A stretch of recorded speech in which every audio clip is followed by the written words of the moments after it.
Hi, hello, வணக்கம் viewers. இன்னைக்கு வெட்னஸ்டேங்க. இன்னைக்கு நான் என்ன கோலம் போட்டிருக்கேன் அப்படின்னா, ஒரு கம்பி கோலம் தான் போட்டிருக்கேன். 4 பக்கமும் தீபங்கள் வச்சு டிசைன் பண்ணியிருக்கேன். கலர்ஸ் பார்த்தீங்கன்னா, நார்மலா தீபத்துக்கு போடக்கூடிய கலர்ஸ் தான் யூஸ் பண்ணியிருக்கேன். ஃபுல் வீடியோவும் பாருங்க. கோலம் பிடிச்சிருந்ததுன்னா லைக் பண்ணுங்க, கமெண்ட் பண்ணுங்க. அண்ட் இதுவரைக்கும் சப்ஸ்கிரைப் பண்ணல அப்படின்னா சப்ஸ்கிரைபும் பண்ணிக்கோங்க. ஒவ்வொரு நாளும் ஒவ்வொரு கோலத்த பார்த்துக்கிட்டே, ஒவ்வொரு கதையும் கேட்டுட்டு வரீங்க. அந்த வரிசையில இன்னைக்கும் ஒரு கதைங்க. இன்னைக்கு ஒரு உண்மையான சம்பவம் தாங்க உங்களோட நான் ஷேர் பண்ண போறேன். 1989ல நடந்த ஒரு உண்மையான சம்பவம். இது எங்க நடந்தது அப்படின்னா, அர்மேனியா அப்படின்ற ஊர்ல நடந்திருக்கு.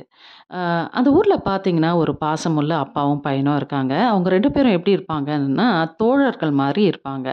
எல்லாமே பக்கத்துல அக்கத்துல இருக்கவங்க பார்த்து சொல்லும்போது எப்படி சொல்லுவாங்கன்னா, "நீங்க ஃப்ரெண்ட்ஸ் மாரியே இருக்கீங்க பார்க்கறதுக்கு. அவ்ளோ க்ளோஸா ரொம்ப லவ் அண்ட் அஃபெக்ஷன் ஷேர் பண்றீங்க" அப்படின்னு சொல்லி பேசுவாங்களாம்.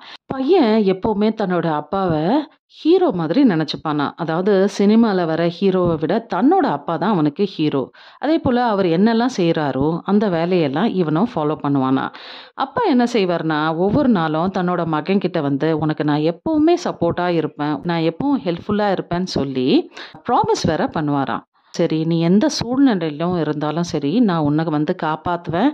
நான் எப்பவும் உன் கூட தான் இருப்பேன்" அப்படின்னு சொல்லி சொல்வாராம்.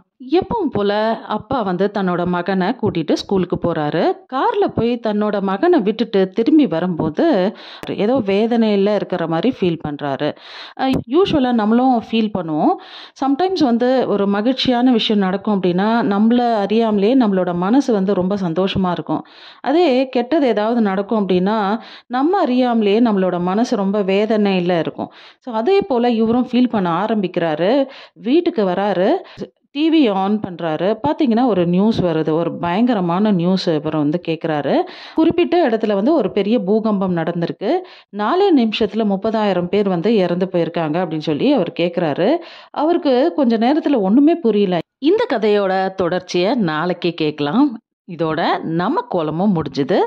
இது போல கோலமும் கதையும் கேட்க நம்ம சேனலை சப்ஸ்கிரைப் பண்ணிக்கோங்க. நாளைக்கு இன்னொரு கோலம், இன்னொரு கதையில் சந்திக்கும் வரை நன்றி, வணக்கம்.